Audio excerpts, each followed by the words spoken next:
আমি আজকে কিছু কথা বলবো প্লেন ক্র্যাশের উপরে। দেখেন, এত দুর্নীতি এদেশে, আকাশেও দুর্নীতি, মাটির উপরেও দুর্নীতি, মাটির নিচেও দুর্নীতি, কিন্তু তিন জায়গায় দুর্নীতি। কিন্তু এই দুর্নীতিতে পুরো দেশটা ছাইয়া গেছে। দেখেন, আজকে এই দুর্নীতির কারণে কম পয়সার প্লেন বেশি পয়সা দিয়ে নিয়ে আসছে, কত পুরানা লক্কর জক্কর প্লেন নিয়ে আসে। এগুলা এই পর্যন্ত অনেকগুলা প্লেন ক্র্যাশ করছে কিন্তু এয়ারফোর্সের। কিন্তু যে প্লেনের দাম ধরেন 200 কোটি টাকা, এটার আনছে 800 কোটি টাকা দেয়। এইভাবে তো দেশটা শেষ। আজকে দেখেন কতগুলা বাচ্চা ছেলে মেয়েদের জান চলে গেছে, কতগুলা বাচ্চা ছেলে মায়ের বুক খালি করে ফেলাইছে, কতগুলা বাচ্চা ছেলে মেয়ে মারা গেছে। বাচ্চা ছেলে মেয়েরা এইভাবে মরে।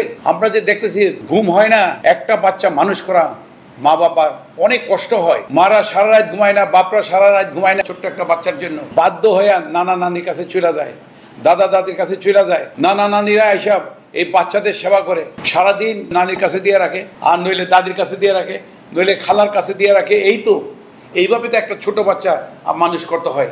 একটা বাচ্চা মানুষ করতে কত কষ্ট, এক আল্লাহ ছাড়া কেউ জানে না। এই দুর্নীতিতে সব জায়গায় ছায়া গেছে। কিন্তু যেমন আকাশে দুর্নীতি, 200 কোটি টাকা প্লেন কিনে 800 কোটি টাকা দিয়ে লক্কর ছক্কর প্লেন কিনে নিয়ে আসে দেশে, বুঝ দেয় আমাদেরকে।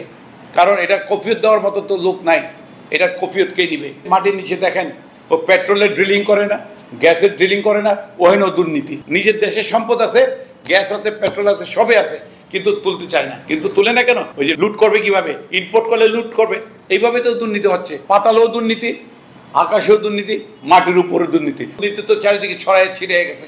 অফিস আদালত সব জায়গায় দুর্নীতি দুর্নীতি দুর্নীতি। এই যে ট্রেজেডিটা হয়েছে, এই যে বাচ্চা ছেলে মেয়েরা মারা গেছে, কারোর ঘুম হচ্ছে, কারোর ঘুম হয় না। কিন্তু সবাই কাঁদতেছে, সবাই আফসোস করতেছে। কত মায়ের বুক খালি করে ফেলেছে, কত মায়ের সন্তান চলে গেছে। এইভাবে মানুষ মারা যায়? নর্মাল ডেট হলে মাইনা নেওয়া যায়, এইগুলা কিন্তু মাইনা নেওয়া যায় না।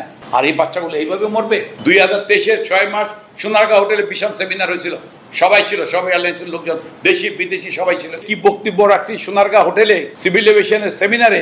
ইভেন সিভিল এভিয়েশনের যে চেয়ারম্যান ছিল মফিদুর রহমান, উনি আমাকে অ্যাপ্রিসিয়েট করে বলছে, স্বপন ভাই আপনার কথা কিন্তু কারেক্ট। সিভিল এভিয়েশন চেয়ারম্যান হয়ে আপনার কথার সাথে আমি একমত। ঢাকাতে একটা রানওয়েতে চলবে না। আমি সেমিনারে কি বক্তব্য রাখছি আপনারা প্লিজ আমার সেমিনারের কথাগুলো শুনেন। ইমিডিয়েটলি আপনার এয়ারফোর্স বেস সরানোর জন্য বলছি। আমি একটা বক্তব্য রাখছিলাম যে ঢাকার যে এয়ারপোর্টটা শাহজালাল আন্তর্জাতিক বিমানবন্দর, এইটা থার্ড টার্মিনালে এত হাজার কোটি টাকা খরচ করে এটাকে করছে এবং এটা সৌন্দর্য বর্ধন করা হয়েছে। একটা রানওয়েতে এতগুলো প্লেন নামতে পারবে না। আমি চাই, আমার মতে, আমার অভিজ্ঞতা, আমরা সেকেন্ড একটা আমাদের রানওয়ে ইমিডিয়েটলি খুব দরকার।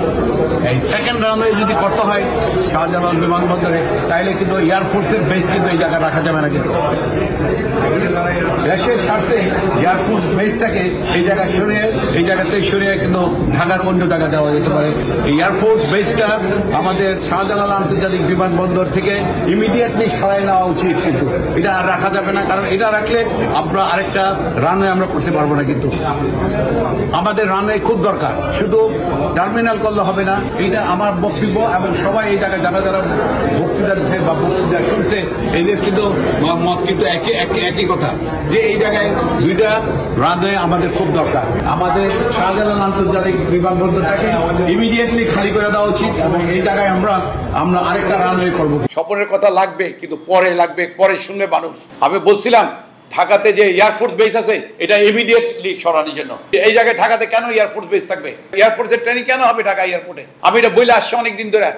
আমি যে কথা বলছি 6 মার্চ 2023-এর, সব তো হ্যারামালা লোকরা বসে ছিল, সিভিল এভিয়েশন মিনিস্টার সেক্রেটারি যত আছে। আমি ওই বক্তব্য রাখছি কিন্তু সবাই সামনে, যে ইমিডিয়েটলি এয়ারফোর্স বেসে জায়গা সরানো উচিত। এই জায়গায় আমরা আরেকটা রানওয়ে করবো, একটা টেক অফ করবে, একটা ল্যান্ডিং করবে।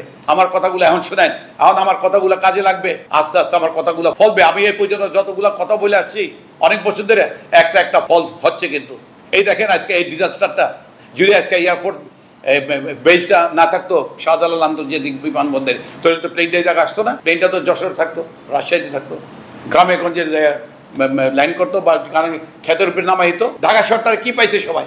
মানুষ সরাবে ঢাকার থেকে এই জায়গায় পাতাল ট্রেন, এয়ারফোর্স বেস, এইটা ওইটা, চারিদিকে অত্যাচার আরম্ভ হয়ে গেছে। সোলো ফ্লাই তো করতেছে, প্রথম তাকে দেওয়া উচিত ছিল শহরের বাইরে, ধান ক্ষেত নদীর উপরে ওরকে দিয়ে দেওয়া উচিত ছিল, যে তোমরা ওইদিকে ফ্লাই করো, ক্ষেতের উপরে ফ্লাই করো। তোমাকে কেন ঢাকা শহর আনছে প্লেনটাকে? এয়ারফোর্সের লোকদেরকে কিন্তু এটা কপি দিতে হবে। কিন্তু প্লেনটা কেন আনছে ঢাকাতে? আমার তো ফ্লাইং ক্লাব আছে, আমাদের তো গ্রামে গঞ্জে ওরা ফ্লাইং করে, ওরা তো শহরে ফ্লাইং করে না। নামলে খেতে নামবে, পড়লে খেতে পড়বে, পড়লে পুকুরে পড়বে, পড়লে নদীতে পড়বে। এটাকে ঢাকাতে কেন নিয়ে আসছে? কত মায়ের বুক খালি করে ফেলেছে, কত মায়ের আহাজারি। দেশটা দুর্নীতিতে ছায়া গেছে, দুর্নীতিতে ভরে গেছে পুরো দেশটা। এয়ারফোর্স বেস এই জায়গা সরে ফেলানো উচিত। আজকে যদি দেশ বিদেশ হতো না, এয়ারফোর্সের চিফ ইমিডিয়েটলি রিজাইন করতো। এত বড় ডিজাস্টার, এটাকে সামান্যভাবে নেবেন না। কিন্তু কি দরকার এত লক্ষ চক্কর পুরানা প্লেন আমাদের দেশে? আমরা কি এতই গরিব হয়ে গেছি? আমাদেরকে গরিব বানায় ফেলাইছে এই চুরিটা, আমি ডাকাতি করে, ঘোষ দুর্নীতি করে এই দেশটাকে গরিব বানায় ফেলাইছে। কিন্তু দেখেন না শ্রীলঙ্কা কি হয়েছিল? শ্রীলঙ্কা তো 1-1.5 বছরে আবার দাঁড়াই গেছে। তো আমরা তো দাঁড়াইতে পারতেছি না। শ্রীলঙ্কার মতন দেশ যে দেখেন দাঁড়াই গেছে 1 বছরে। ওরা আমাদের দিয়ে টাকা হালত দিয়েছিল, টাকাও দিয়ে দিচ্ছে কিন্তু। আর আমরা একজনের পিছিয়ে আর লেগে রয়েছে। দুর্নীতির ঘোষ, জালিয়াতি, রাহাজানি ভরে গেছে পুরা দেশ। দুর্নীতি ঘোষ যতদিন পর্যন্ত চলবে ততদিন পর্যন্ত দেশ ঠিক হবে না। কিন্তু আগে এগুলারে ঠিক করতে হবে। তো আমি অনেক কথা বলি দেশের মানুষের, 20 কোটি মানুষের জন্য। আমার কথাগুলো কেমন লাগলো দেখেন, আমি অ্যাডভান্স বলে দেই কিন্তু। থ্যাংক ইউ, আসসালামু আলাইকুম, খুদা হাফেজ।